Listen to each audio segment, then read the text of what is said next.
Okay, good evening, everybody. Before we get started tonight, I would like to ask Sarah Ladart to lead us in our invocation. Good evening, Mayor and Council. If you would please pray with me. Dear Lord, may we begin by asking for you to grant peace to the loved ones of the nearly 3,110 Georgians that have lost their lives to COVID-19. We also want to thank you for the work you accomplished through the life of Representative John Lewis. Help us engage in good trouble. Tonight we are gathered to serve our community, to use our resources wisely, to represent all members of our community, and to make decisions that promote the common good. We pray for our mayor and council, for the various levels of city officials, and for the agenda set before them this evening. We ask that you would graciously grant them confidence in their knowledge of what is good and fitting for those who choose to make Milton their home.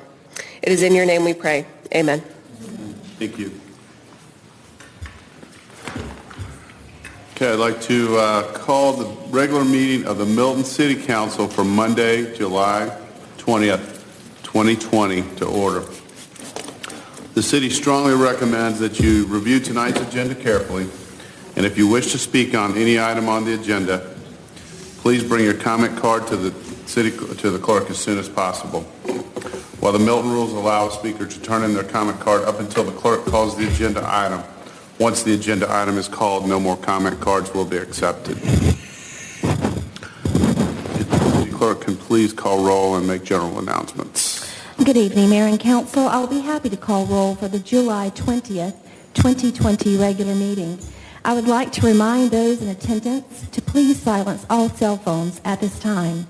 Those attending the meeting who would like to make a public comment, you are required to complete a public comment card prior to speaking on the item. Your comment card must be presented to the city clerk prior to the agenda item being called. All speakers, please identify yourself by name, address, and organization before beginning your comment. If you are representing an organization, an affidavit is required stating you have the authority to speak on behalf of the organization. Please review tonight's agenda, and if you would like to make a comment, please bring your comment card to me now. Demonstration of any sort within the chambers is prohibited. Please refrain from any applause, cheering, booing, outburst, or dialogue with any person speaking. Anyone in violation will be asked to leave. As I call roll this evening, please confirm your attendance. Mayor Joe Lockwood. Here. Councilmember Paul Moore. Here. Councilmember Laura Bentley. Here. Councilmember Joe Longoria. Here.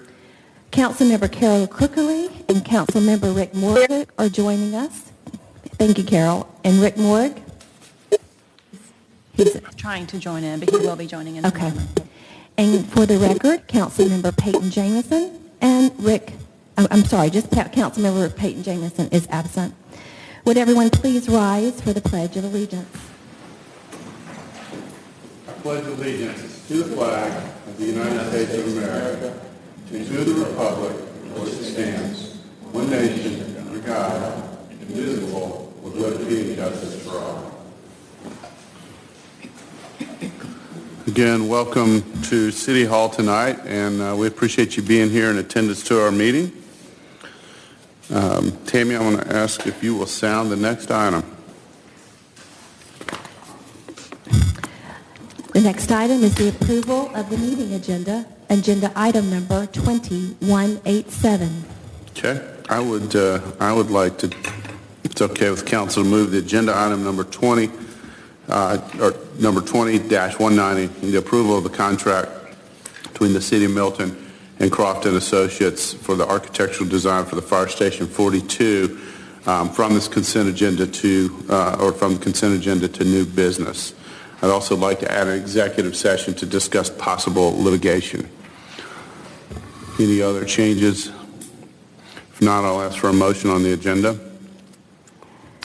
Mayor, I'd like to make a motion to approve the agenda as amended.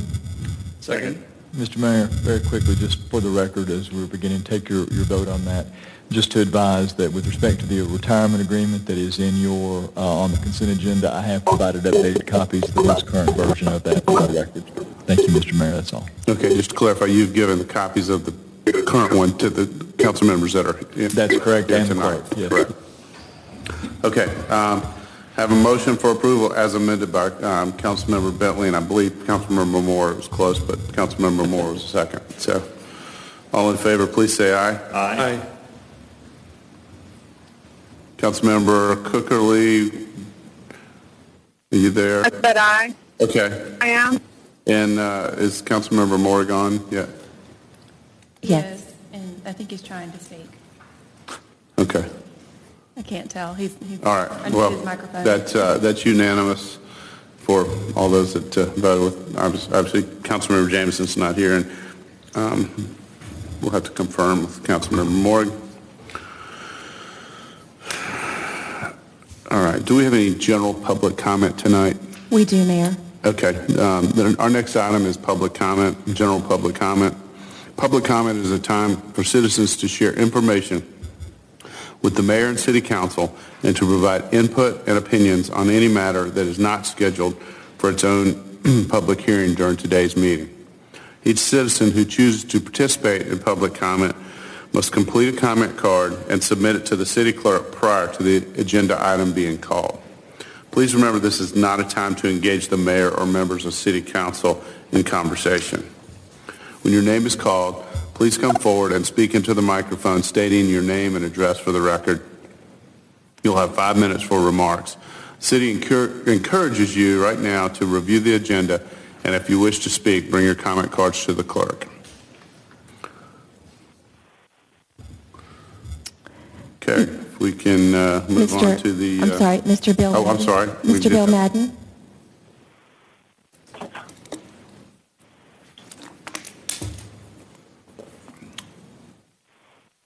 Bill Madden, 790 Quarter Path Lane. So my wife and I watched the working session last week on the former Milton Country Club. It was of particular interest to us because our property neighbors the park. During the working session, the section of trail that comes very close to our house was called Trail Section Number 5. I would like to provide the council with some background information on this section of trail. The concept plan for the park was approved by the council during the August 29, 2019 meeting. As neighboring homeowners, we participated actively in the public input sessions and community surveys during the development phase of the plan. The approved concept plan was called for Trail Section Number 5 to run alongside and within an existing tree line. A portion of this section of trail would also be constructed a boardwalk because it crossed areas of wetland. Personally, we were quite happy with this trail plan because the topography of the land and the existing tree line provided a natural buffer to our property. We also thought this plan would provide a nice shaded walking path which highlighted the natural beauty of the land to the public. During the City Council meeting of May 18th, 2020, an engineering plan for the trail was presented which shows a significant change of plan for the Trail Section Number 5. The boardwalk was entirely eliminated and the trail path was redirected away from the tree line to use a large portion of the existing golf cart path. The path of the trail now comes very close to our property. We believe it likely comes within 25 feet of our property line, although we're not 100% sure based on the quality of the maps that are available to us. Additionally, the topography of the land no longer provides us with a natural buffer. The trail is now at the same elevation as our backyard. We have many windows on the backside of our house, and you can see directly into our house from the path of the proposed trail. We have both safety and privacy concerns with this path. Immediately after this proposal on May 18th, I sent the council an email about our concerns with the new plan. I also later learned that several of my neighbors also reached out to City Council with similar concerns. And as a result of this outreach, myself, along with neighbors from Quarter Path Lane, met with Public Works Director Robert Drury and City Engineer Sarah Leaders on May 26 at the property. We had a very positive meeting where they listened to our concerns and discussed several possible solutions. These proposals were presented to the council during last week's working session. Unfortunately, I do not believe that you're provided with all the background that I've just provided to you today. In the last week, I've had the opportunity to speak with many of you. Several of you have even taken the opportunity to come out and walk the property to get better acquainted. And I really appreciate those that did. I'm asking for you to please reconsider the alternative options for trail section number 5 before going out to bid on this project. I really feel like there's a win-win solution that meets the overall budget, provides good value for the taxpayers, and is still sensitive to our concerns and those of our neighbors on Quarter Path Lane. Thank you. Okay, thank you. Do we have any more general public comment, Tammy? No, Mayor. Okay. Then we'll move on to the next item, consent agenda. Sure. The first item on the consent agenda is approval of the June 1st, 2020 regular city council meeting minutes. Agenda item number 2188. Second is the approval of the June 8th, 2020 special called city council meeting minutes. Agenda item number 2189.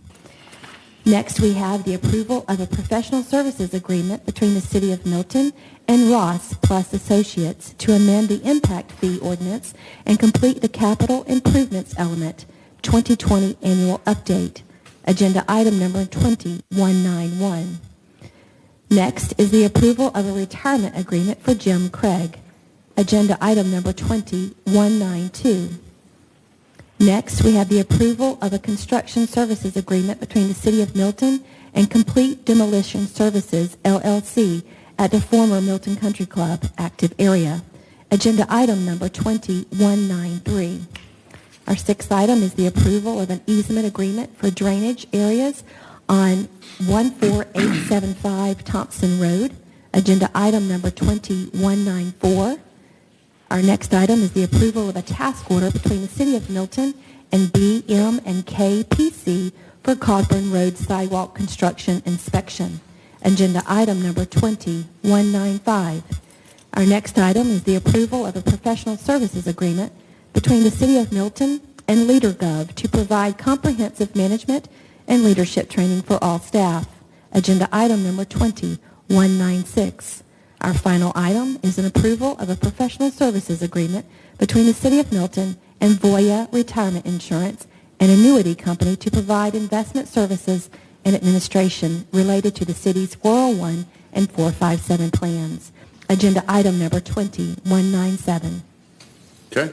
Do I have a motion on the consent agenda? Mayor, I move that we approve the consent agenda as read by the city clerk. Second? Okay, I have a motion for approval from Councilmember Longoria with a second from Councilmember Bentley. All in favor, please say aye. Aye. Okay.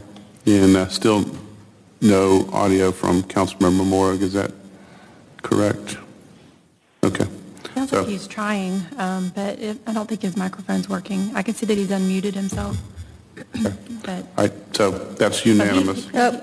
he said aye. Okay, that's unanimous. Okay, next we'll move on to reports and presentations.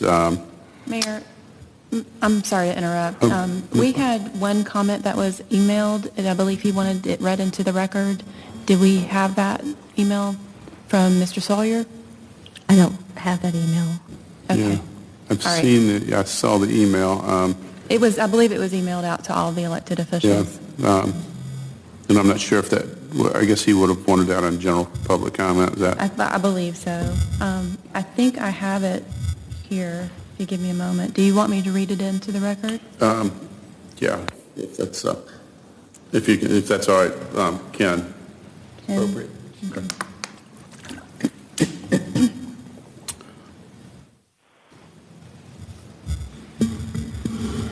He says, my name is Scott Sawyer, and I reside at 787 Quarter Path Lane in Milton, Georgia.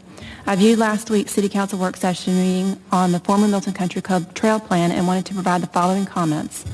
The boardwalk and trail adjacent to the large park pond as proposed by the consultant Kimley Horn and adopted by the City Council in August 2019 is the best location for a trail and should be constructed as proposed.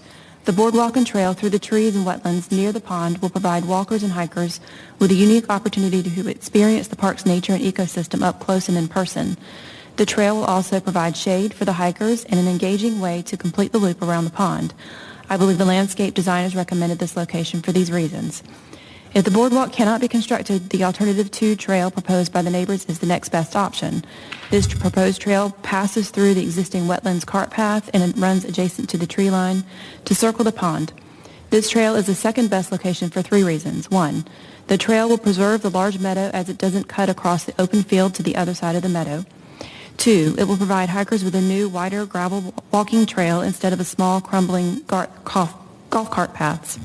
3, the location adjacent to the tree line keeps hikers away from the quarter path lane homes and ensures the privacy and security of park visitors and the homeowners. The alternative 1 trail proposed by the city is the least desirable trail due to the following reasons.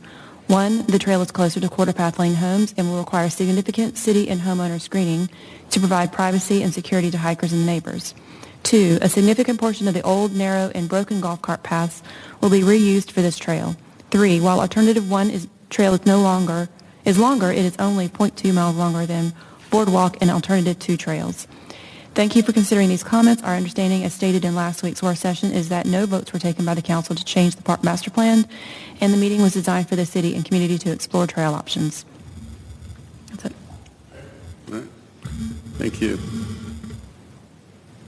So, if our clerk next reports and presentations. Our first report and presentation is the oath of the office by Mayor Lockwood to new firefighters Timothy Brown and Mary Glasgow, presented by Mayor Lockwood.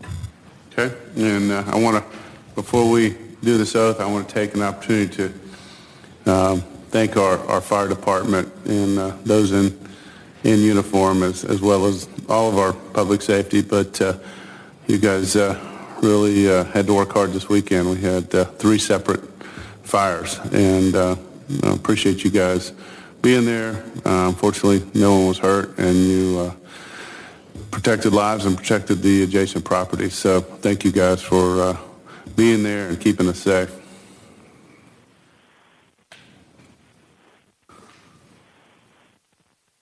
And Council for that.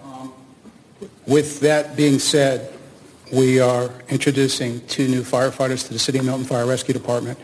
And after this weekend, it's good to have some fresh young blood coming into the department because our folks were wore out after this past weekend. And they did do a great job. All the agencies involved, our neighbors, our police department, our fire department, our EMS service, all did a great job. So we appreciate everybody. This evening, I want to introduce 2 new firefighters. Timothy Brown. He has spent 5 years in the Marine Corps. He was stationed at Kings Bay after completing high school. He earned his Good Conduct Medal as well as a Meritorious Unit Commendation. Timothy is a third-generation firefighter. Since his departure from the Marine Corps, he has completed fire school through Barry University as well as his EMT. He's very eager to join our department and continue the legacy that his family has started in the fire service. Additionally, I'd like to introduce Mary Glasgow. Mary grew up in Bay County, Florida, where she attended Gulf Coast State College, majoring in civil engineering. Mary is coming to us from AMR Ambulance Service, where she has worked as a paramedic for 3 years. She has received her paramedic certification through Faithful Guardian in 2019. Mary earned her EMT certifications through Grady EMS Academy in 2017. Mary has a family background in firefighting. Her mother was a firefighter paramedic in Bay County, Florida, and she's excited to follow in her mother's footsteps. And as always, and she's interested in helping people. So I'd like to introduce to you Tim Brown and Mary Glasgow. And Mayor, will you be honored if you would give them the oath of office?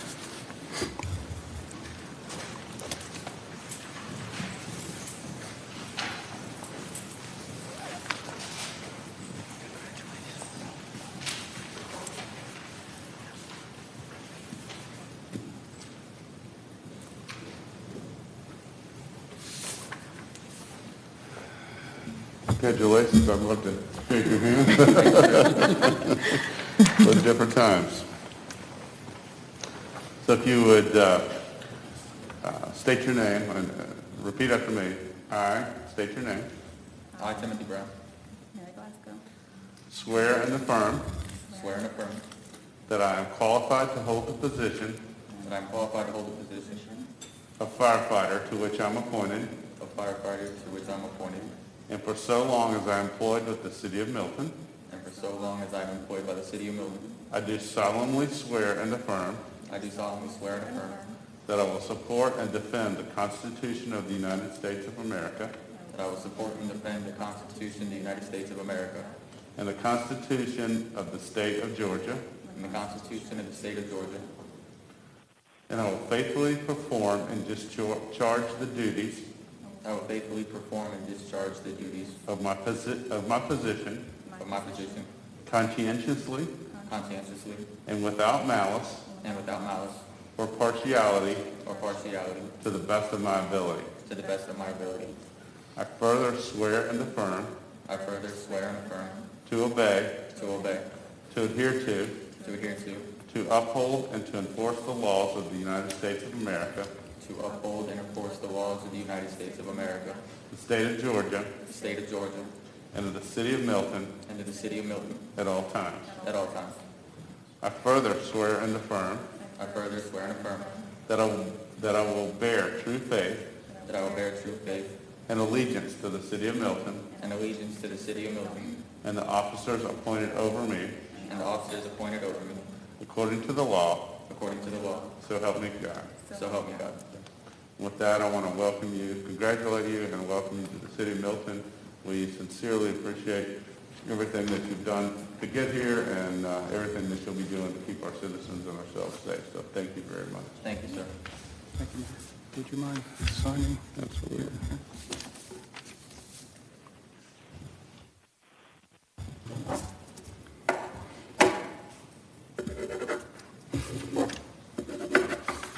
Thanks, sir. Okay. Thank you, sir. Appreciate you.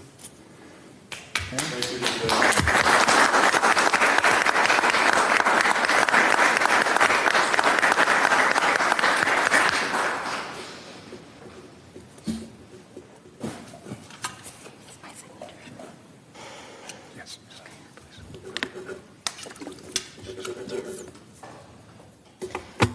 Thank you. And Tim, if you would please sign, print your name and sign. So proud.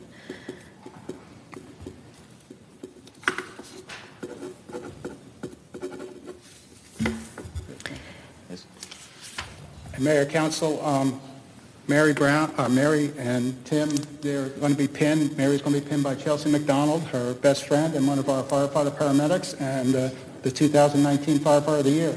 I mentioned that, right? And Tim's going to be pinned by his dad and his wife, and Tim's dad is a retired firefighter from South Florida. Brady,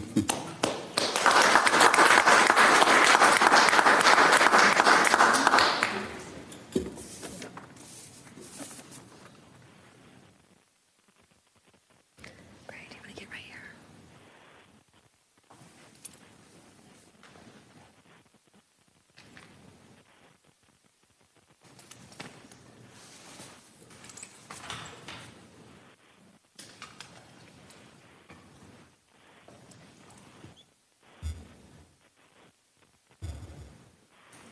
Yeah, you do mind let them take a picture of you.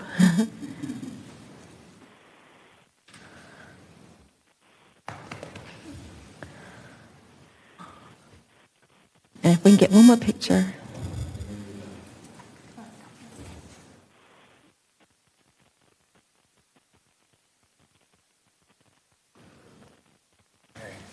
But again, a big thank you, sir, for being here with your son.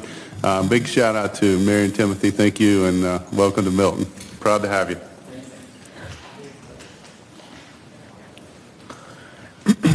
Okay, Tammy, if you'll please call the next item. Our next item is the discussion of the architectural design for Fire Station Number 42. Chief Edgar.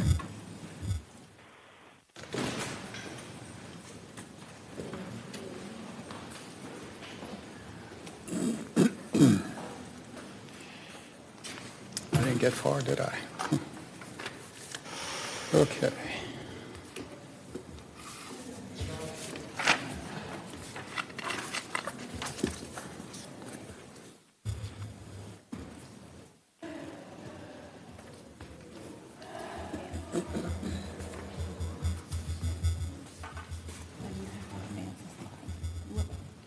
Go ahead and see if you can advance it. Let's see here. Here goes. Thank you. Good evening again, Mayor, Council. What we're talking tonight and what I'd like to discuss with you is the Station 42 project. As you know, Station 42 is located on Thompson Road, and it was built in the 1970s with Fulton County as a volunteer station. And it has long exceeded his lifespan. Fulton County had planned on rebuilding that station, replacing and rebuilding in the 90s.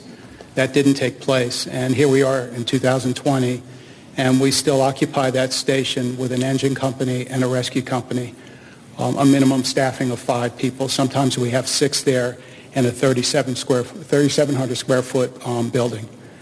And if you've been by that building, you can tell that it has, it's ready to go. It's ready to be replaced. Here's the property lines for it. You can see where the building sits. It's on a very small plot, and it has the AT&T tower or the cell tower to the rear of that. What our future plan here is that Station 44 is scheduled to open in September of 2020. Station 42, once that station opens, Station 42 personnel and apparatus, the rescue and the engine, would relocate to Station 44. At that point, we would go ahead and decommission Station 42 and begin the teardown process and then replace that. The goal is to build a new state-of-the-art 50-year building, similar to what we have done here with Station 44. And I'm very excited about that building and the work that's been done there. Bob Buscemi has done an outstanding job, and for me to be able to work with him on that project, it's what a learning experience it has been for me. The design of the new building will be approximately 7,000 square feet. It'll be a 2-bay, single-story station, and it will house 8 firefighters. So we're planning for growth in the future for that particular structure. And the design of that will fit the characteristics and blend into that residential community where that station sits today. The RFQ process went out for an architectural design firm. Bids were submitted, and Croft was selected by a committee of city staff as well as firefighter staff. We negotiated an agreement, and the contract gave us 2 options.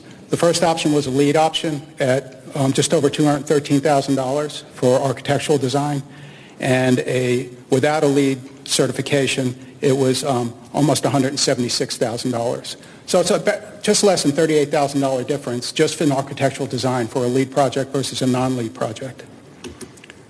The original budget did not take into consideration a lead project.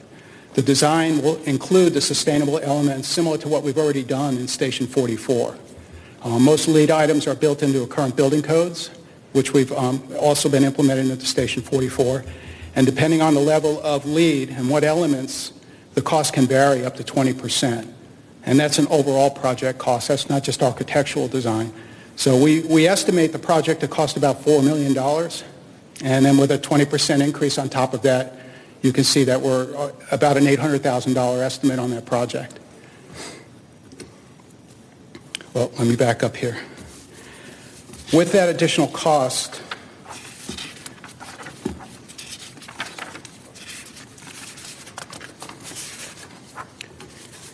the demolition of that particular building, Station 42, where it exists today, the demolition also has to follow LEED certification requirements, such as you have to separate the debris. Some has to go to the landfill, some has to go to recycling. So that's an additional cost on top of that. If the decision is to move forward with the LEED project, we would have to add the funds to that project or cut something out of the project in order to meet the budget. We've made some great strides in firefighter safety with everything that we've done, everything you've supported us on, including the Firefighter Cancer Initiative, the exhaust extractors we put in the stations, the new station alerting, which it has the increased or the volume control where it's not startling the firefighters. So all of those things have gone into the health and safety of the station.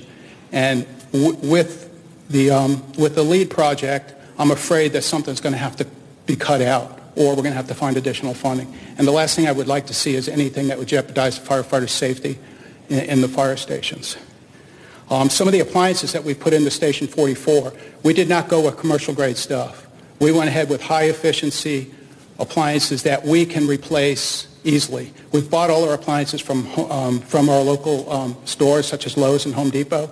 They've supported us in this project. So when those things reach their life expectancy, we can easily just go to those stores and purchase new items and not have to go to a commercial side of that. The other thing is the technology that goes into the lead. And trust me, I am speaking outside of my wheelhouse here on lead. And I've got Bob Ashimi here who's supported me on this and helped me and educated me on this, is that the technology that goes into these lead projects can cost us more in maintenance years down the road. Right now, our staff takes care of all our stations. We handle everything in our fire stations now. And I'm afraid that if we go beyond that and get too technical, we're going to have to go to outside sources for maintenance. So, again, if you can see Station 44 and when you have an opportunity to get in there, I think you'll really be impressed. I think you'll see that we have done everything we can to build a sustainable station and something that will meet the lead requirements, but not necessarily get the scorecard for it and have that plaque on the wall. So I will leave it at that. I've got, if you have questions, I'd be more than happy to answer them. If they're lead-directed questions, I would ask that Bob come up and help me out with those. Thank you. I'll just make a comment in my experience and in the buildings we've done in the past, including City Hall. You're correct in the cost differences if we were to have a, quote, LEED certified building. So all your points are valid. The reality is we can, I'm in favor of building a building that's not LEED certified, but we can spend the money and do the things right that basically we put a lot of the things in that are included in a LEED certified building, but just not to the point that you're discussing. So I'll open up. Any questions on that, Paul? Could I comment, Carol? Yeah, Carol. Go ahead. I am these days not a fan of LEED, and I think that there are enough economies of scale and technological savvy to accomplish a number of LEED initiatives without LEED certification and some about LEED that are kind of ridiculous. So I'm in favor of proceeding without the LEED certification, that path. Okay. Thank you, Carol. Paul? Thank you. Chief, are there any consequences for not being a LEED certified building? There's no penalty. There's no other governmental agency overlooking us to say you have to have something or there's a cost associated with it. I think that one might fall right outside my wheelhouse, sir. Okay. I would ask that Bob maybe, if he'd help me with that particular question. I'm not familiar with the government. I don't think guidelines. there are, but I just want to make sure we get graded as a city on certain categories. I forget if it's the Green City Initiative or which one it is, where LEED certification gets us extra points, but it doesn't preclude us from gaining the recognition on that. There's no financial forfeiture. There's no, as long as we're that, and I'm chief, the 44 is spectacular. And I haven't had a chance to be inside. I've watched the process, and if that is a non-LEED certified building and that's the outcome, I'm very much in favor of that. And we are, with Milton Country Club, where the clubhouse is pursuing LEED certification, so that will help us on that Green Communities scorecard. Thanks, Bob. Anybody else? Okay. All right. I think you have direction. Yeah. All right. Thank you. Thanks. Thanks, guys. All right. Tammy, if you'll please call the next item. Our third and final reports and presentation item is discussion of concept for Freemanville Road at Birmingham Road intersection improvement. Mr. Robert Drury, and Mayor, we do have two public comments for this item. Mr. Drury, Robert, I'd almost rather take public comment first if we can on that. And okay. That way, when Robert makes his presentation, maybe he can address any of those items. Thank you. I can first like to call Ms. Tamara DeJurkis, and we'll give for the reports and presentation for the roundabout.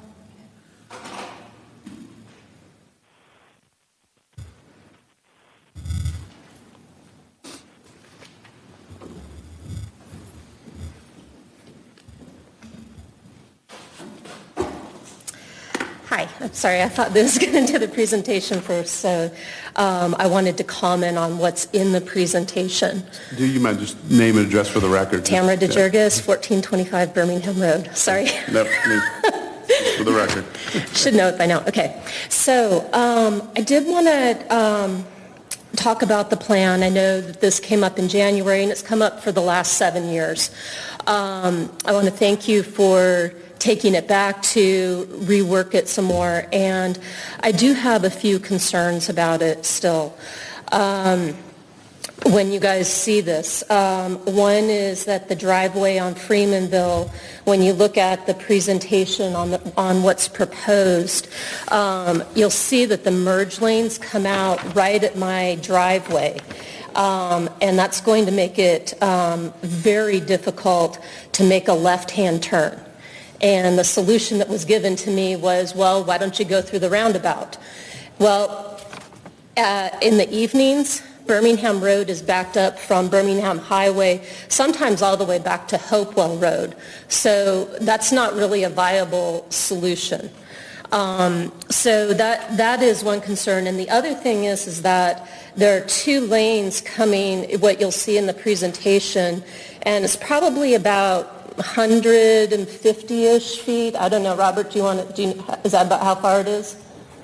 Okay, so basically there are already speed issues on both Birmingham Road and Freemanville, so they're going to be able to do a nice little slingshot and be coming down, and then they will pick up a lot of speed right where the driveway comes out. So no matter what, that's going to be a pretty big issue, I would think. And when I asked about is speed going to be addressed, the answer was no.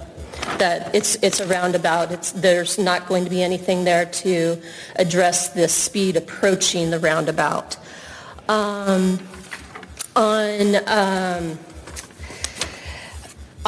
Also on northbound traffic on Freemanville, backs up in the evenings, and that goes all the way past that curve, so probably down about a half mile. So trying to get out to even turn right or left, that will also be difficult because it's going to be essentially gridlocked, particularly until the next intersection at Birmingham Road and Birmingham Highway is addressed. I think it could create a pretty good choke point right in front of my house. And so I'm concerned about the access there. And switching over to the driveway on Birmingham Road, this is the driveway that I take my horse trailer in and out of, as well as receive deliveries of feed, hay, you name it. So it's large trailers that have to come in and out of there. And that, the driveway there is, I believe, about 100 feet from the, okay, it's right around 100 feet. Okay, and again, cars are going to be coming around a blind corner. That's also a school bus stop. Cars pick up a lot of speed coming around that corner with the stop sign. I can't imagine what that's going to be coming around it. And then again, turning left out of there with a horse trailer, there are medians there, and that's going to be difficult going either way, both with the speed coming across there. Either direction is going to be difficult. So this is going to impact the ability to use my property as it's been used, both by me, the prior owner, and, going way back, probably at least 100 years. This is inverse condemnation. I also wanted to find out what the plan is for the trees and the shrubs, because right now I have trees and shrubs planted all the way around that. One, for privacy, because that intersection over the last 10 years has gotten much louder. But also, it's privacy. And then the other thing is to protect my fence, because people get in accidents at that intersection quite a lot. Some of them are reported, some of them are not reported, because I've come out and found my fence down before I started putting the trees up there so that they can at least hit the trees and not my fence. Because I don't want my livestock to get out. Thankfully, my horses haven't been the ones that have gotten out, but I take a lot of measures to make sure that happens. There's also a drainage ditch along Freemanville Road. That is, I'm concerned about flooding because that wasn't taken into account into the plan. And so it could, and my house is located very close to the intersection. I'd like to understand the noise buffers. It's still, the plan that's in the presentation that was sent out today is still using an old plat map, and I noticed that other owners had not commented. A couple of them are incorrect. It doesn't even list the city of Milton as owning the property across the street from me. I do need, so on the driveways, I need some help with that, understanding some more of that, as well as buffering them, putting, I don't know what it's called, an apron or whatever, so that they're protected a little bit. The other thing that I wanted to be sure was addressed is the construction crews. In May of 2019, an employee of a contractor hired by the city of Milton came onto my property, trespassed, relieved himself on my property, and then proceeded to chase me. And he was a, it was later... You've exceeded the 5 minutes. I'm so sorry. That was what that was. Do you want to extend for the record? I'll give you a little more time to wrap it up. This is my last point. Yeah, sure. It's the, this person chased me. The city hired this contractor who hired this employee, and this employee had an assault record. I have a minor child on the property, and I want to be sure that appropriate supervision measures are taken. Thank you for your consideration. Thank you. And then we have another public comment. Is that correct? Yeah. Our next public comment is from Ms. Judy Birds. Okay.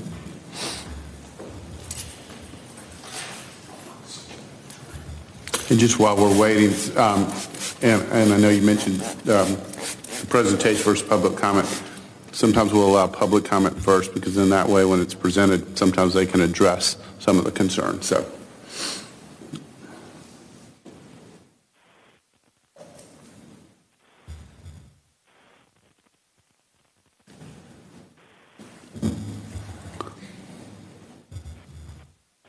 Very thorough.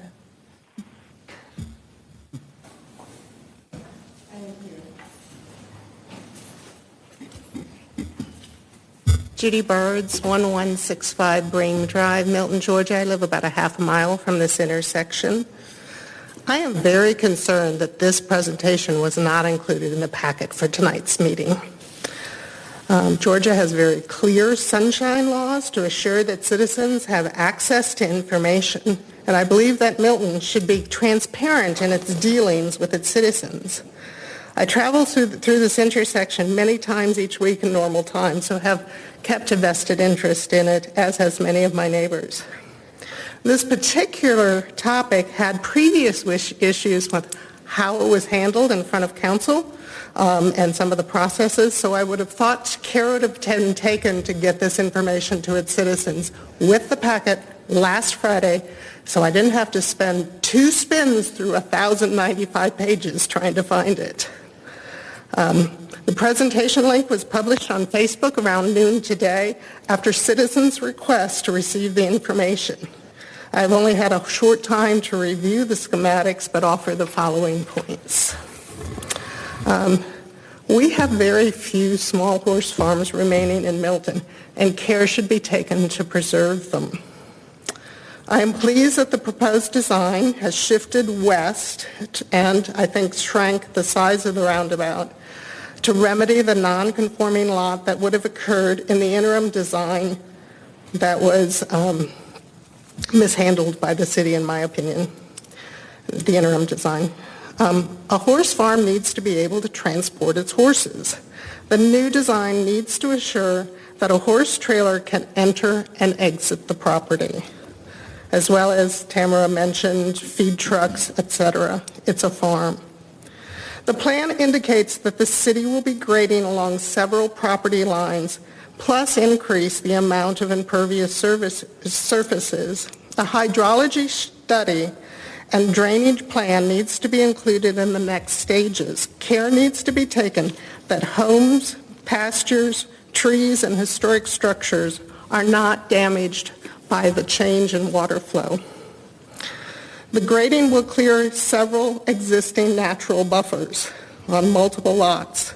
The city will need to replace these buffers as part of the project, hopefully consistent with some of the discussion on the buffers for the residents along the former Milton Country Club. And in closing, the construction also has to be coordinated with the Birmingham Crossroads improvements. That discussion point was made, I think, by me almost 4, 5, 6 years ago when this topic first came up. So I think there's still a lot of work to be done. I think we still have to make sure that citizens are allowed a chance to review information prior to the meetings so that we can provide informed input. Thank you. Thank you. Okay, that's any other final, or any other public comment? Okay. Yes. For this item. Ken, while we're waiting here, would you mind just clarifying? I know, typically the staff will publish anything on our agenda prior to the meeting and whatnot, but on reports and presentations, a lot of times that's to bring forward to the council kind of a first look and to discuss. It's certainly not anything we're voting on. It will come back later. Is there any other process, do you have any comments on that? If we should do something different? I listened to the speaker and obviously took note of that. I will say, from a purely technical position, the Open Meetings Act doesn't even talk about the packet. The Open Meetings Act talks about minutes and agendas and notices. There's some governments in Georgia that don't have a packet at all. So the point is to make sure that we advise citizens and give them reasonable notice of what the government's going to talk about. Milton and a lot of the metro jurisdictions go beyond that and make sure the citizens have the same documentation that the council does. Reports and presentations is different. It's tended to be more of an informal update. You don't take official action. You don't vote after reports and presentations. So I certainly can see a difference between that and a bona fide agenda item. So, I'm comfortable from an Open Meetings Act standpoint. And I will say, for the record as well, I think Milton does a pretty good job with respect to giving citizens the backup for most agenda items. Okay. And I certainly understand the comments brought up and whatnot, but again, this is coming to us so that, just to us now too, so that we can all kind of digest it and work for it through the future. So before it comes before us officially, that we would take a vote on it or whatnot.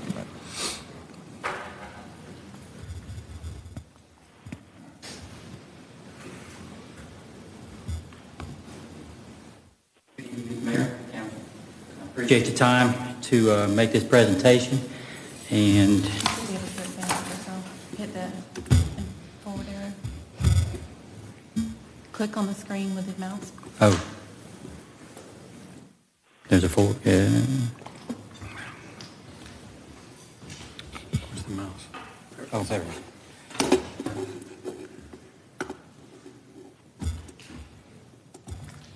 There you go. So just click the mouse. Okay. Yeah, that's fine. Thank you, David. What I'm going to present to you is the conceptual layout for the intersection of Freemanville and Birmingham, has been discussed in the public comment. First, a little bit of background, just to kind of refresh your memories.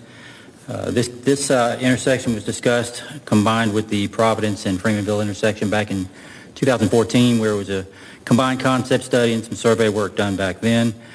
And I think it was agreed at that time that a roundabout would be the most appropriate use at this intersection. In May of 2019, the city hired Wolverton to prepare a conceptual design and the design work for this particular intersection. And in January of this year, the council did award a task order to BM&K to oversee the design work and oversee the right-of-way acquisition. And it was at that meeting there was a lot of discussion about revisiting the concept layout. So because of that meeting, we did enter a change order with Wolverton to look at the conceptual layout, and they did that. That was change order was approved in April of this year. So the Wolverton Associates has proposed a conceptual layout, and we did invite, there are 3 affected property owners that we did invite to meet one-on-one to go over the conceptual plan. And of those 3, only 1 responded, and of course that was Ms. DeGurgis. And staff met her out there, staff and the consultant. And she did provide a lot of comments, and venture to say probably all these comments was probably discussed at that meeting. There are impacts to her property, no doubt. There are impacts to all 4 of those parcels. And I know in this conceptual plan stage, it is kind of early to kind of determine, particularly the drainage. You know, that has not been designed. We don't know the grades, the roads approaching. So it's too early to say what the drainage is going to look like until they get into the design work. She did mention the speed. I don't know if that came up in the previous meeting with her on site, but I do know that as typical with roundabouts, the approach speed will be downsized to 25 when you're approaching the roundabout and as you exit the roundabout. Then we sent letters out advising those 3 affected property owners that we would be meeting and discussing this today. So, what you have in front of you is an overlay. The shaded roundabout is the latest concept that was presented, and then the colored roundabout is what's been revised. And it is a significant shift as much as practical to the west and southwest a little bit as well. And we are utilizing as much as we can of the city-owned property.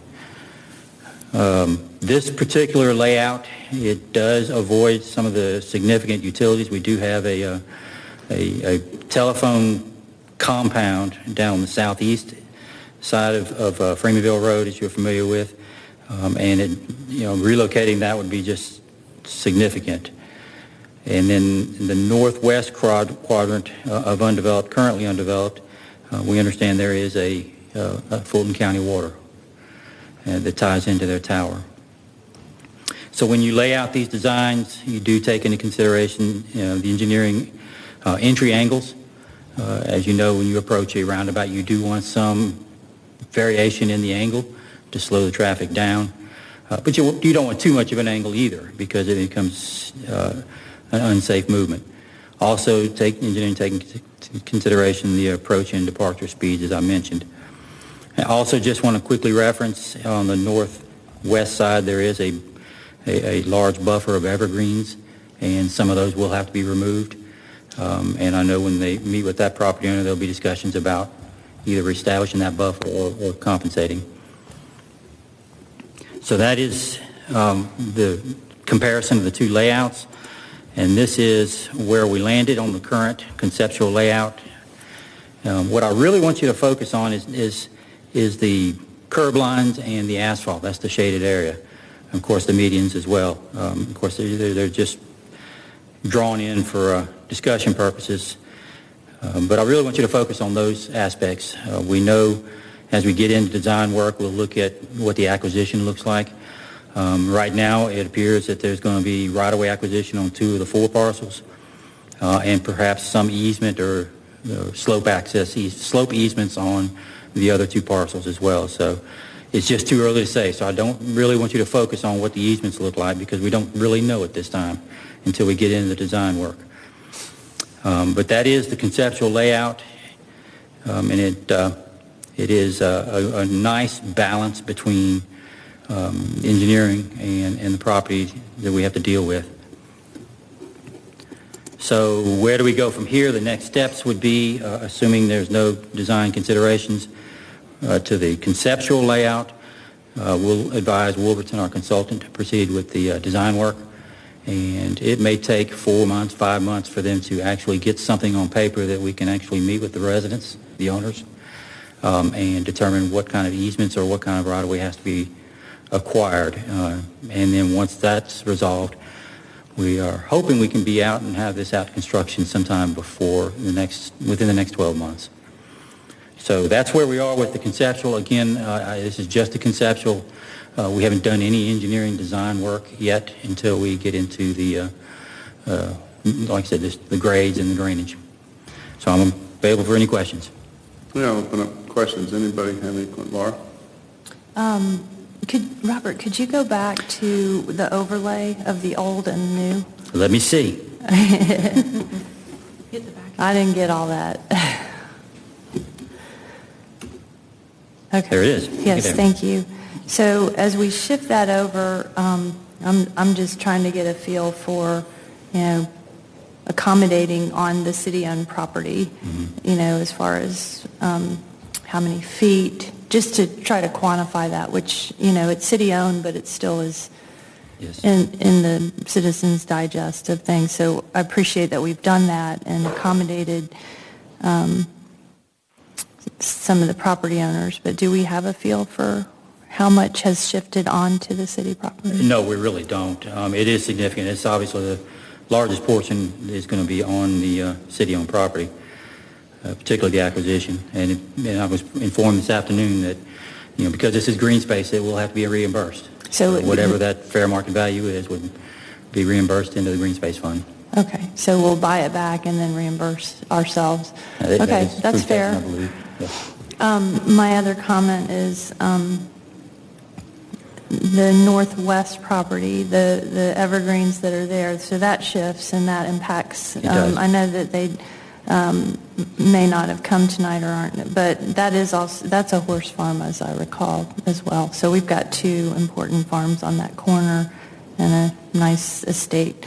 So my comment is appreciate the adjustment. I think we're trying to, minimize the impact as best we can.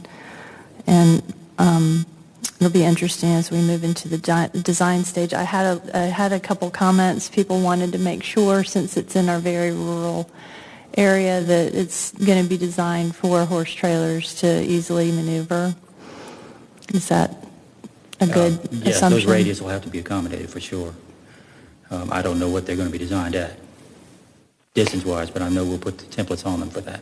Okay. Because people, there's many, many farms in that area, and they need to be able to safely get around without going through the middle of it with big rigs. Thank you. Thank you. Anybody else? Paul? Thanks, Joe. Just in keeping with Laura's comment, Robert, I'm assuming as we're assessing for the length and issues presented by horse trailers, we would give that same consideration to a Publix truck or a Kroger truck or a moving van going through that. That's correct. It's probably too early to have an answer to this, but is the design, can it be likened to anything else that we've seen in terms of how the roundabout itself will be treated? Would it be anything like for example, the one at Providence and Providence and 372. Mm-hmm. So it's a significantly larger roundabout than this. So the hard surface that allows the larger vehicles to process through there is probably smaller. Then you compare that to the new roundabout at Freemanville and Providence. It's significantly smaller. There's more hard surface. So the trailers actually go up onto the hard surface. Do you imagine it being more like the Freemanville example that's out there today? I haven't put any overlays on it as far as the other two that you mentioned, but I do suspect it's probably likened to the Freemanville Providence. Okay. That is a mountable curb, and that is designed for trailers and trucks to mount that curb in the center island. And it's a perfectly acceptable maneuver, to be honest with you. Yeah. And in that design that we've experienced at Freemanville, I want to address some of the concerns that were brought up this evening about traffic speeds in the roundabout. Our typical traffic posting is 25 miles an hour in all of our roundabouts. Is that correct? That's I believe that's for all of them. Yes, sir. I don't know about the 372. I'm not sure about that one. Yeah. Are we aware of any traffic violations or citations being issued for excessive speed in our roundabouts today? Sorry, I'm not at liberty. I don't know. I'm sorry. Okay. But at 25 miles an hour and the smaller of those is actually probably conducive to a lower speed. The smaller the roundabout, you really have to be more careful because the cars that are coming through have less distance to travel before you're upon one another. I would hope that consideration would address some of the traffic speed issues. I guess my last question is, as we've experienced the roundabout introductions in all the different locations we've had, every one of those, when they were prior to their introduction, had a traffic backup issue. And in your assessment of the introduction of those, are we experiencing any backups at any of those at this point? Now, I know in this case in particular there's an anomaly in the fact that just down the road we've got Birmingham and Birmingham that's going to be addressed in the future. But at the other ones, have we experienced relief from the backups? Evidence out here at Mayfield and Heritage. That's going to be once the school gets back in session too. I think you'll see some significant improvements there as well. Yeah. Okay. So it sounds like most of the concerns can be addressed, and those that have not been addressed will be addressed during the engineering phases. That's correct. Great. Thanks, Robert. Okay. Anybody else? That one's hard to follow. He's very thorough. I mean, I'll just make a comment. I mean, basically, if you look at the overlay of the two, it has certainly been adjusted measurably for existing property owners. In fact, almost to the detriment of the public, with the city, the public property. So, and I think that's a good point, too, to realize as we were discussing, this is a concept. It's not written in stone. Moving forward, as you're saying, it's got to be engineered. So we don't know what drainage, we don't know what exact dimensions and driveways are, and that it will also be meetings with the property owners and whatnot, working together with them. And, basically, a lot of that stuff is, for the experts to work out, along with the property owners and whatnot as you engineer it and get more details, correct? That's correct. That's an excellent point because bringing these comments up now is the right time. Yeah. Not do it after we get into design. Right, so that they can be aware that those, and things may have to change. It may not be exactly like this. So, and at some point, this will come back for approval, but it'll be down the road a ways. It'll come back to the council as a bid. But there will be time for, obviously, if you've got engineering going, then they're also going to meet with affected property owners and, hopefully can alleviate most of the concerns. That's the idea. Yes, sir. Okay. All right. Anything else? Rick or Carol, do you have any comments? I do not. Thank you. Okay. I believe. Okay. Thank you, sir. Thank you very much.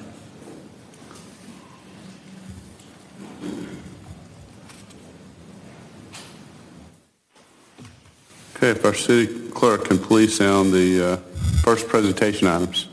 Our first item is consideration of U20-01/VC20-01, located at 12900 Arnold Mill Road by Ebenezer United Methodist Church, to request a use permit, Section 64-1804, to construct a 23,000 square foot activity center on the existing church property, approximately 5,088 square feet, for a total of 28,088 square feet on 6.61 acres, to request a two-part concurrent variance to 1, allow parking in front of a building, Section 64-1143, and to reduce required parking.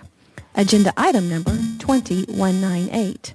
Our second and final first presentation item is consideration of ZM20-03, located at 13210 Bethany Road, zoned R2, single-family residential, by Big Sky Stables, LLC. Chris Hively requesting to modify Condition 2 of RZ72-222 to reduce the front building setback from 150 feet to 100 feet from Bethany Road to conform to existing setbacks in this particular area of Bethany Road. Agenda item number 2199. Okay, thank you. Do I have a motion on these first presentation items? for approval? Mayor, I'd like to make a motion to approve first presentation as read. Second. Okay, I have a motion from Councilmember Bentley for approval with a second from Councilmember Moore. All in favor, please say aye. Aye. Aye. Aye. That's unanimous. Okay, we'll move on to our public hearing. Sudie, if you'll please call the next item. First item is consideration of the issuance of an alcohol beverage license to Rougarou, Inc., doing business as Cans Tequila, 12635 Crabapple Road, Suite 320, Milton, Georgia, 30004. Agenda item number 2200. Good evening, Mayor and Council. This evening you have before you an alcohol beverage license application for Cans Taqueria. This is a simple change of ownership. They are applying for wine, malt beverage, and distilled spirits consumption on premises. They are in compliance with all the regulations, and staff recommends approval. Okay, are there any questions on that? Are they operating today? Is there a temporary permit for them to be pouring? Yes, we have a temporary application process, and I believe they are on one at this time. Great, thank you. Okay. Do we have any public comment on? Not on this item, sir. Okay, I'll close the public hearing on that. Is there any other questions? If not, I'll open up for a motion on this item. Mayor, I move that we approve agenda item number 20-200. Second. Okay, I have a motion for approval from Councilmember Longoria with a second from Councilmember Moore. All in favor, please say aye. Aye. Aye. Aye. Any opposed? That's unanimous. Thank you very much. Thank you. Okay, we don't have any items under our zoning agenda, so we'll move on to unfinished business. Tammy, if you'll please read the item. The first item is consideration of an ordinance to amend the Milton Tree Canopy Conservation Ordinance to provide a time extension on the ability to use the density-based tree conservation ordinance or the canopy-based tree conservation ordinance in the city code. Agenda item number 2183, Mr. Parag Agrawal. Mayor and the City Council members, today I'm in front of you to present you the amendment to the tree conservation ordinance that will allow the time extension on the ability to use either the density-based tree conservation ordinance or the canopy-based tree conservation ordinance. The staff is requesting that the time should be extended from July 31st, 2020 to November 30th, 2020. So we are requesting an extension of 4 months. As you know, the staff is working to update the tree conservation ordinance and we are on the final stretches. We gave a presentation to the City Council on June 15th, 2020, and this item will again be in front of the City Council on August 3rd. So this extension will give us additional of 4 months, and we are hoping that the City Council will approve the new tree conservation ordinance in the month of August. And then in the next 2 months, it will give us some time for public outreach and education to the Milton residents. Okay. Any questions or comments on that? Do we have any public comment? No, sir. Okay. We'll open up for motion. Paul. Actually, I'd just like to revisit, Parag, a conversation that we've had last Friday. There were a couple of remaining open issues that I had asked last time we met about this for a deferral to have a chance to discuss it and come back to this meeting with recommendations. And we appreciate the fact that you are giving this careful consideration. There are still three open items that I think a number of council and maybe even the mayor has had follow-up meetings and discussions with you on. And I walked out of the meeting the other day with the impression that there was maybe more consensus than there actually might be. So I had a chance to follow up with some of the other council members in one-on-one conversation. And it sounds like maybe there's some more discussion that needs to be had on those, at least two out of the three.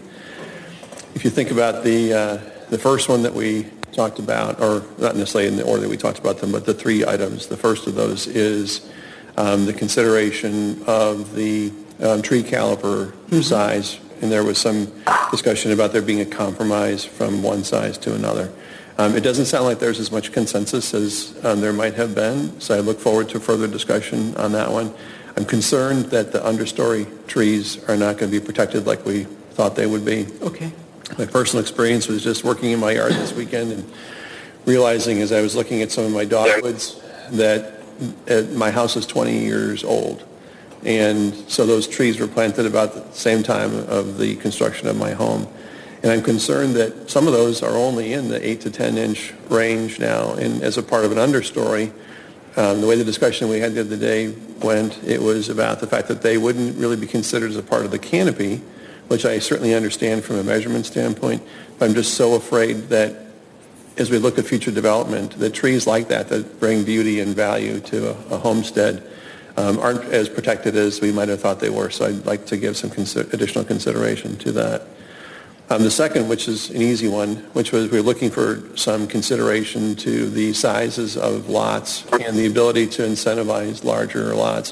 It appears there is more consensus on that we've moved in the right direction on that one. The third is the timeline to review the tree canopy. We talked about two different numbers in particular. Not to exceed 3 years from one measurement to the next, and the other one settling at 5 years. And again, I walked out of the meeting thinking that there was stronger consensus than what I've since discovered in my own follow-up conversation, just to make sure I could be on the same page and support the council members that had other meetings with you guys. And I've discovered that doesn't appear to be the same consensus that we thought there might be. So I would just encourage some additional discussion on that item as well. I'm concerned in particular, Parag, that as we look at the extraordinary things that are happening in our world today, we know that two things appear to be, one thing but two examples as to how it's happening, that there appears to be some urban flight going on. I think that makes sense, that people who are stacked on top of each other in a higher concentration of residents are just choosing to step away from that for a more rural setting.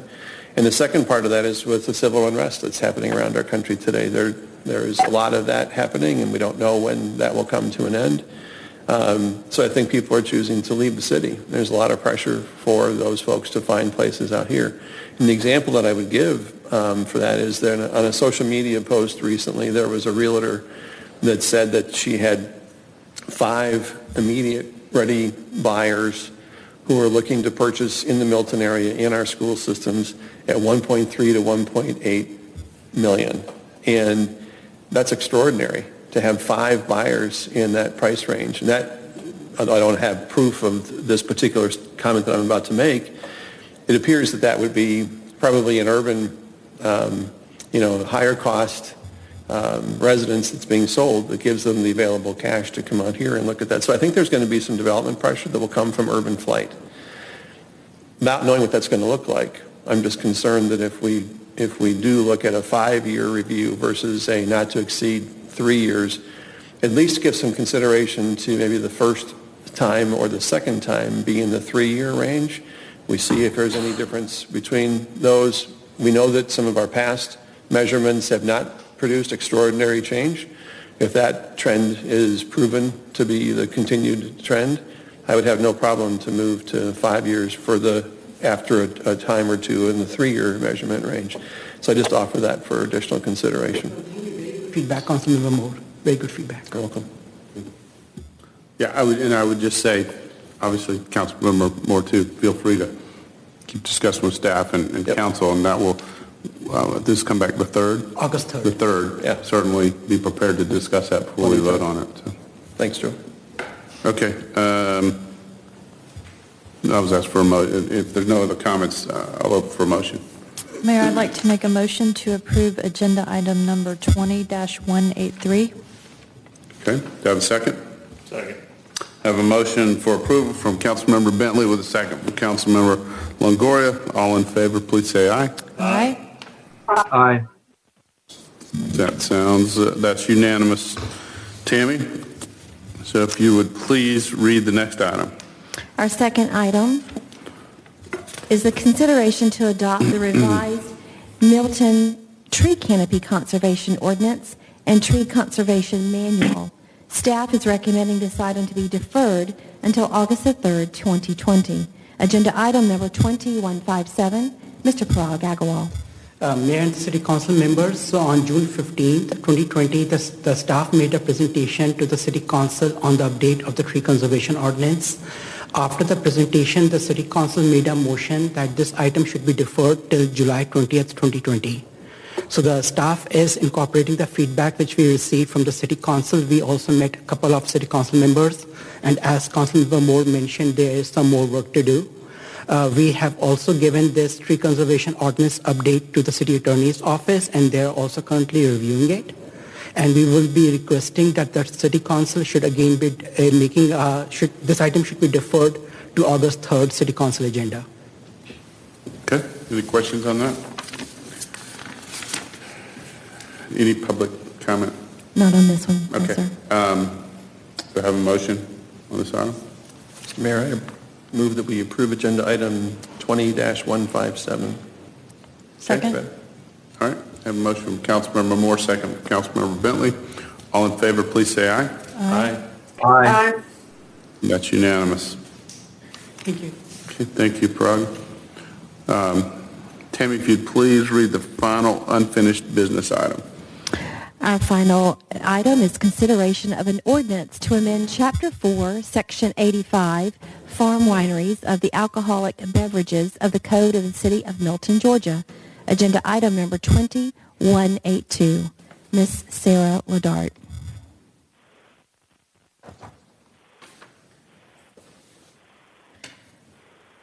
This item does have two public comments. Okay. I'll go ahead and, it's okay with the council, I'll ask for public comment first, and that way it allows. Okay. Our first, Okay. just a few minutes. Our first comment will be from Pamela Jackson.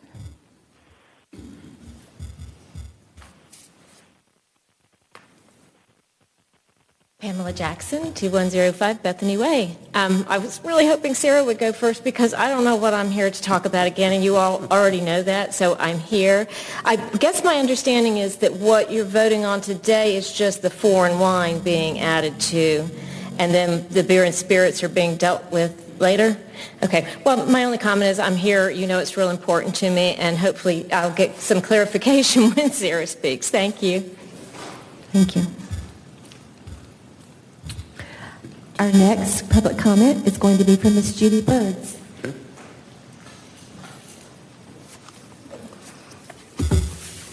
And I will say this, if again, I was trying to be helpful while allowing the public comment first.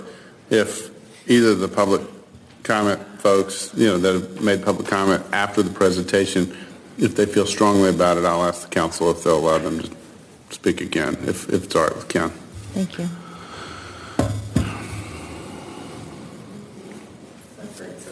Thank you. Judy Birds, 1165 Bream Drive, Milton, Georgia. I am so pleased we are getting Section 4 rewritten of the code. I think we are almost there. At the last Zoom meeting, I tried to say there's still one thing you need to fix. If everyone would look at 4138, subsection 2, there is a reference there to an individual can only be served 2 drinks at a time, unless, of course, it's a sampling of beer. Usually wine flights are 3 wines, small samples.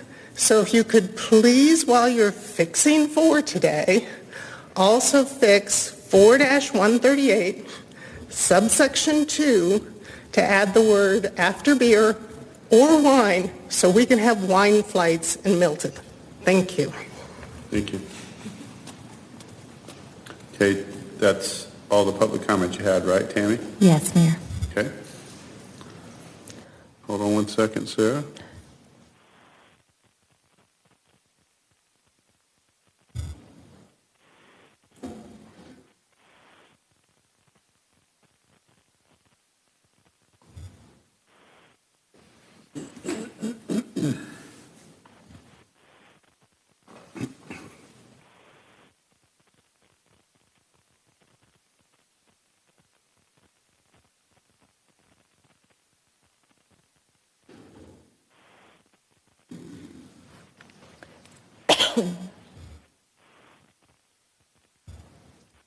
Thank you, Dennis.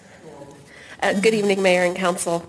On both the June 1st and June 15th council meetings, I was given direction to go back and look at Chapter 4, Section 85, which is the farm winery section of our code, to allow not only Georgia wines, but wines from anywhere. I think the word that has been used is foreign, but we didn't want to go after speaking with the attorney and then have to define what foreign means. So she came up, it's in front of council right now, this wording, which is, and wines produced or shipped from outside of the state. So that means in America, in France, she can sell whatever she wants. The second thing that we addressed, council asked that we go and look at the use permit process and we've started looking into that. That's a much longer process than just changing Chapter 4. This last sentence that the attorney added is other sales of alcohol may be permitted by state law and city ordinance. In the event that council chooses to adopt a use permit in the future that would allow this, we don't have to touch this section again.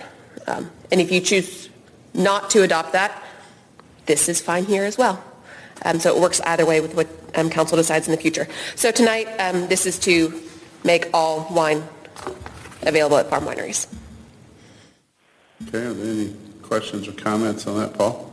Sir, I'd just like to clarify that last part again. So if we accept the tag on of the last language with this, can you read that to me again, please? Other sales of alcohol may be as permitted by state law and city ordinances. So that would include spirits? So if we create a use permit that allows that, yes. And so, to clarify, this is not saying open-ended, you can serve spirit. Right, no, it's not. Right, you'd have to go through the permit Yes, process. right. But it opens it up to consideration of spirits under Chapter 4. Right, so should, when we go in, and it makes sense in my head, nobody else's.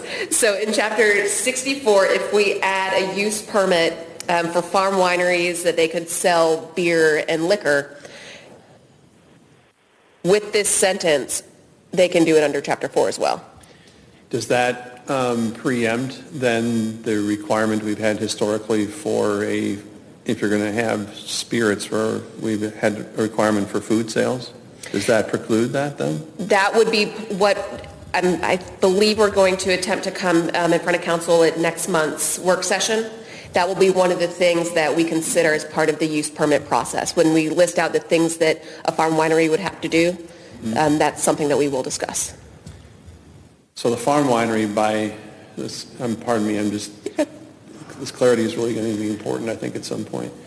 So a farm winery by definition can include the sale by this change, wine, beer, and spirits. No. That has to come with the permitting process. A special use permit, yes. Okay. That's not created yet. Yep. I'm good then. Thank you. Okay. Okay, anybody else? Based on our public comment, the flights and do you have any comments on that? Or? I discussed that with the attorney, and she didn't see that as a concern. I will clarify that with the attorney and get back with Ms. Birds about that. Okay. Ken? There's no, I don't think there's any problem with it at all. It just can't be done tonight. It can't be done as part of this modification. It can or cannot? It cannot. Okay. That would be introducing a whole different verbiage that no one is, so I mean, I get the idea that can be done maybe the next round of revisions, but just not this evening. Okay. Clarify. All right, any other comments, Carol or Rick? No, I'm good. Thank you. Okay. I'll open up for, and just to clarify, both people that spoke public comment. You okay with? Which? Still just confused, so. Okay. All right. I'm sure we can have discussions we can afterwards. Chat, yes. Okay. I'll open up for a motion. Mayor, I'd like to make a motion to approve agenda item number 20-182. Second. Okay, I have a motion for approval from Councilmember Bentley with a second from Councilmember Longoria. Any discussion? Hearing none. All in favor, please say aye. Aye. Aye. Aye. That's unanimous. Thank you. All right, thank you. Okay, if we'll move on to unfinished business. Tammy, if you'll please sound the first item. You mean new business? I'm New sorry, business. did I say Yeah, I'm unfinished? sorry. This is new business. I'm sorry. That's okay. Consideration of an amended emergency ordinance of the mayor and council of the city of Milton, Georgia under section 3.18 of the charter of the city of Milton, Georgia, under section 3.18 of the charter of the city of Milton, Georgia, to provide for the operation of the city of Milton, Georgia during the public emergency known as the novel coronavirus disease 2019 global pandemic, to become effective upon adoption by the council, to supersede the existing emergency ordinance, to adopt the city's reopening plan, and for other purposes. Agenda item number 2201, Mr. Ken Gerard. Mr. Mayor, members of the council, I won't be approaching you this evening, but I do want to go over this very quickly with you. As you know, since about mid-March, when the world changed, as Councilmember Moore was discussing, we have been adopting variations on an emergency ordinance that's candidly provided by the rules of the City of Milton and your charter. Setting in place certain powers. Many of those powers, however, were either unexercised or have been superseded in totality by the governor, as you know, has taken a fairly strong position that the governor's rule is going to be the rule in the state of Georgia. Nonetheless, basically, the primary thing that our ordinance has done has been to try and lessen the burden of this on small business and to provide some of our businesses some relief with respect to when penalties and taxes, et cetera, are required. As you are also aware, the statewide declaration of emergency has in fact been extended. I believe right now it extends until August 11th is the current iteration. We have attempted to match our ordinance with the statewide declaration for a variety of reasons, but mainly for the purposes of assisting these businesses that need a little bit of relief. As such, we are asking the council to go ahead and renew the emergency ordinance. This would in fact actually be retroactive. The actual date that this one expired would have been July 12th, so it will be retroactive, and it says that in the ordinance to make sure it covers that gap.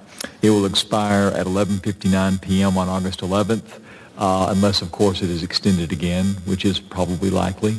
The reason these are done in 30-day increments is because that's what your rules require. They be done in 30-day increments. This will continue to allow the to-go malt beverages and wine alcohol with restaurants for consumption, all of the various things that you put in place, additional temporary signage for restaurants and retail, the deferring of payment of certain alcohol excise taxes and occupation taxes, et cetera. All of those, again, attempting just to help small business. Mr. Mayor, it's my recommendation the council, in fact, adopt this emergency ordinance to extend until August 11th the emergency declaration under your charter. Okay, are there any questions or comments for Ken on this? Laura? Just a comment, and obviously I support extending the emergency order. Just as a point of continuing in this environment, I'm wondering if we have any flexibility under this emergency order to adjust our meeting requirements. I know that we can't dial in if we are within the city, and I understand the reason for that, but as we move into, winter and people worried about, I don't know if I have a cold or if I have, COVID-19, but we could all, that situation could recur, and I'm just wondering if we have any flexibility there to make that adjustment so that we can be extra vigilant with, staying away if we need to, but also being able to participate. Right, it's a great question, Councilmember Bentley. So with respect to the protocols for having an open meeting, regrettably, that's set by state law, which we can't waive. We have been taking advantage, of course, we took advantage with some enthusiasm for a while, doing teleconference meetings. You recall that it would be on a computer screen. No one was physically assembled. The law does allow that, and we took advantage of it, and that's in situations of declared emergency. But, of course, we also then had a reopening plan that this council has already adopted, and that reopening plan, one of the things it did was to have these, go back to real in-person meetings. If the council wants to revisit the notion of doing some additional teleconferencing or streaming meetings that aren't live, the law doesn't do a really good job of a hybrid approach. You're either in person or there's an emergency such that you're remote. Doing a mix of that is not really something the law tolerates at this point. We have individuals that are teleconferencing today, but they're teleconferencing using one of their two for the year. Everybody understand what they're doing? They're doing something different. You're talking about a situation where you could teleconference but be at home in the jurisdiction, because right now to teleconference in the way that I think Councilmember Cookley or Councilmember Morrig are doing, it either has to be based on health or it has to be because you're out of the jurisdiction. And those are available anytime. Forget about COVID. That's available anytime. I do know that I had some interaction. I believe Councilmember Morrig may have achieved this. There may be an interest by the General Assembly in looking at this when they reconvene, providing governments even more flexibility on how they can meet. I do have one government right now that does its regular meetings live, but does its work sessions by complete teleconference, so they do not physically assemble for their work sessions. Again, trying to lessen the need for physical interaction, in-person interaction, but understanding that regular meetings are where your public hearings occur, et cetera, and the citizens can come up and talk to you directly. So they've sort of done that approach, something you all could consider as well. So, Councilmember Bentley, I think it's a great issue, and it's something that COVID has certainly brought to light as maybe needs some more refinement.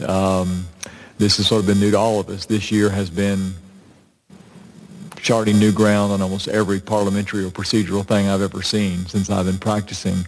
And maybe the General Assembly will give us some more flexibility in 2021. Okay.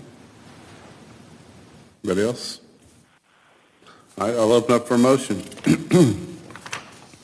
Mr. Mayor, I move that we adopt agenda item 20-201 as presented.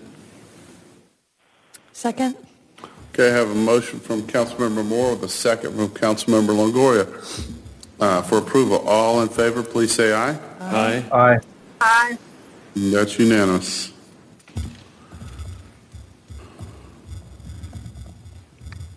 Okay.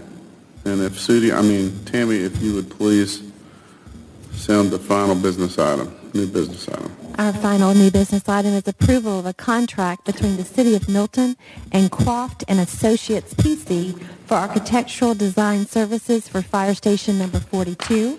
Agenda item number 2190, Chief Edgar.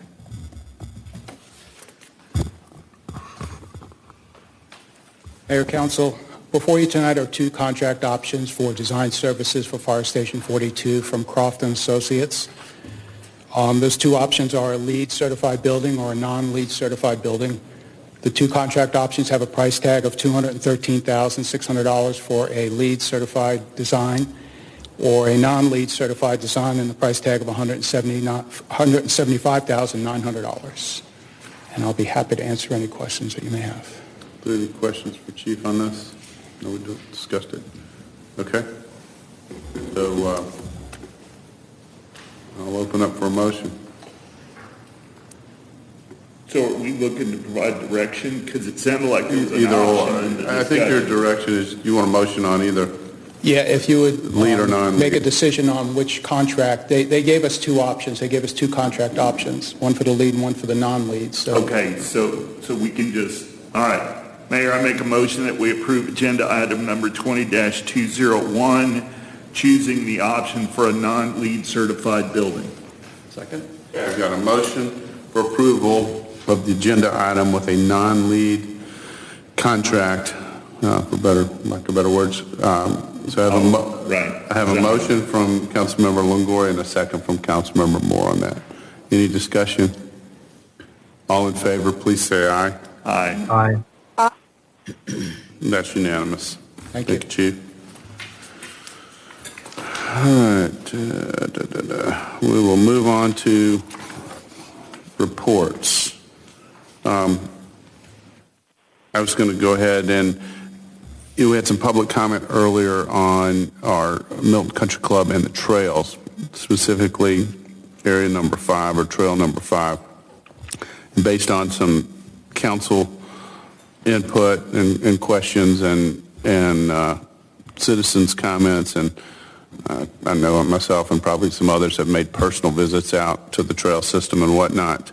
I see some validity to some of the discussions. So just FYI, I met with Robert Drury and talked about, relooking at some options between that. I think it's a trail 1 and 3 or 3 and 5 or 1 and 3 or whatever, but it is in that section, and that he's going to have Sarah, when she gets back, look at some of the engineering and see if there's some movement that makes sense and is a win-win for the trail system and dollars and as well as any affected citizens there. So just again, he didn't have any specific answers, but they certainly are going to look at it and talk to the engineer and see what they can do, and obviously would bring that back to council to take a look at.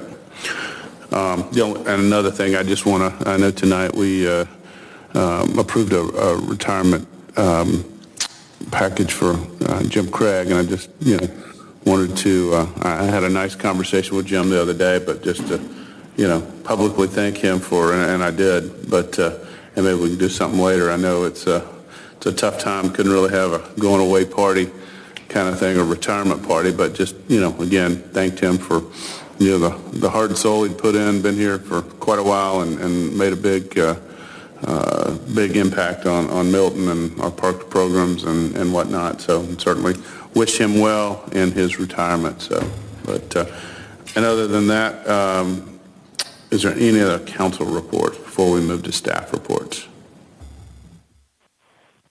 Okay, we'll move to staff reports. Parag?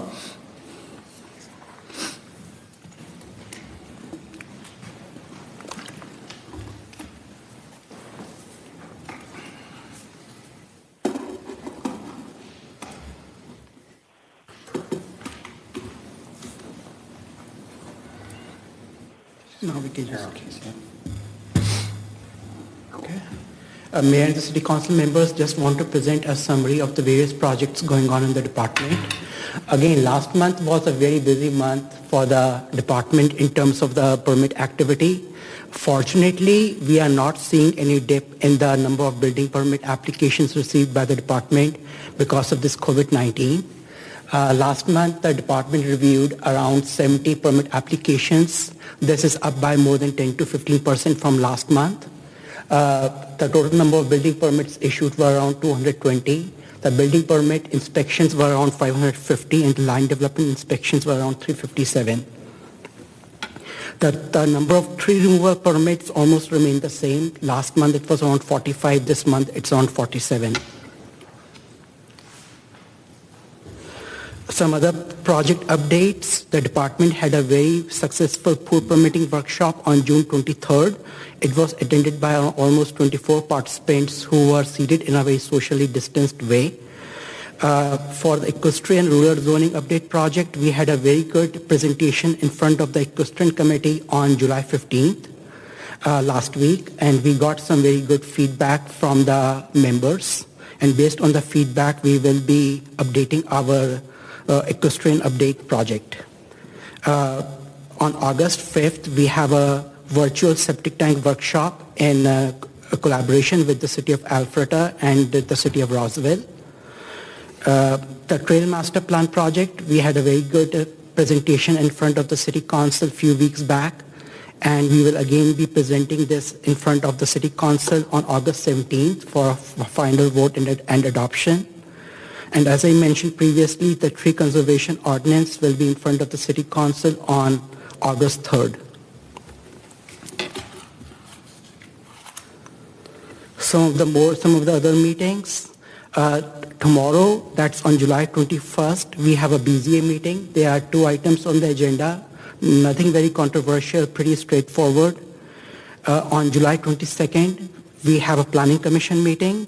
And in the Planning Commission meeting, we have the fireworks stand text amendment on the agenda and 1 preliminary plat. The Design Review Board meeting is on August 4th. And the first CPAC meeting for the launch of the comprehensive plan is scheduled for the week of August 10th. The date has not been finalized yet, but it will be the week of August 10th. That's pretty much it from me. Any questions? Okay, any questions for Brock? Laura? Question on the DRB. Thank you for that addition to your report. Are we caught up in the DRB on demos? And Yes. I know there was a backlog, but it was because of COVID, but so we're caught up. We are caught up. So again, in the July, the DRB met after 3 or 4 months. So there were 4 demos on the agenda. The DRB did approve 2 demos, and these 2 remaining demos, the applicants did not show up, and those items were deferred for the August 4th DRB meeting. Okay. All right. That's good. Thank you. Okay. Paul? Parag, on your first slide, you were talking about the number of permits issued and for building and some of the other measures that you make. This one.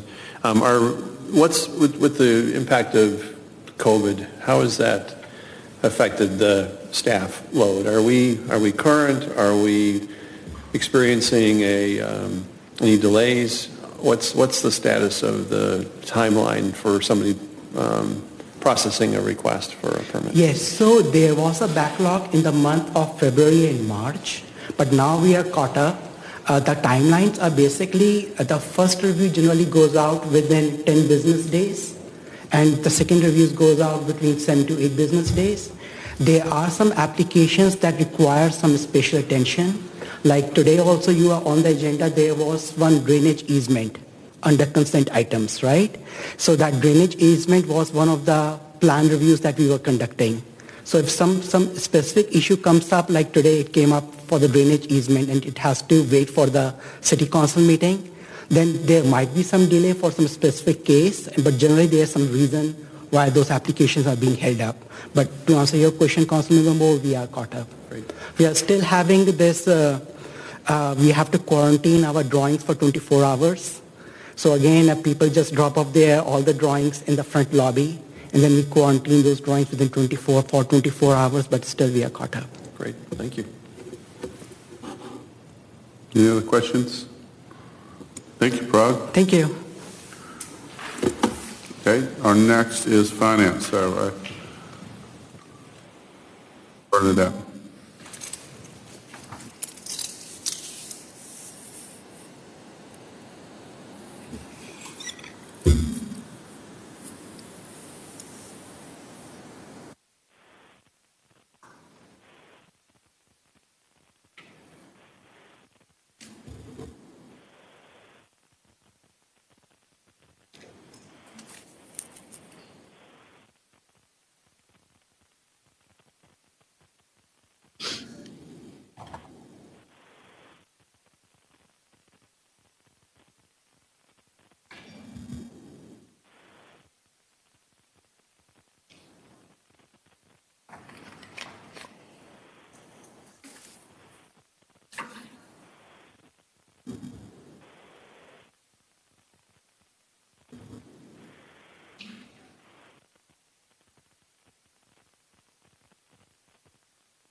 Okay, any questions for Bernadette?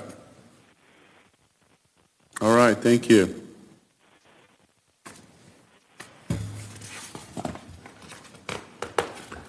Okay, at this point, we added to the agenda an executive session to discuss litigation, so I'll open up for a motion and a second to move into executive session for that purpose. So moved. Second? Okay, I have a motion from Councilmember Longoria, second from Councilmember Bentley. All in favor, please say aye. Aye. Okay, that's unanimous. From Councilmember Bentley to reconvene. All in favor, please say aye. Aye. That's unanimous. And then I ask, I have a motion to adjourn? Motion to adjourn. Second. I have a motion and a second to adjourn. All in favor, please say aye. Aye. Aye. That's unanimous too, Sudie.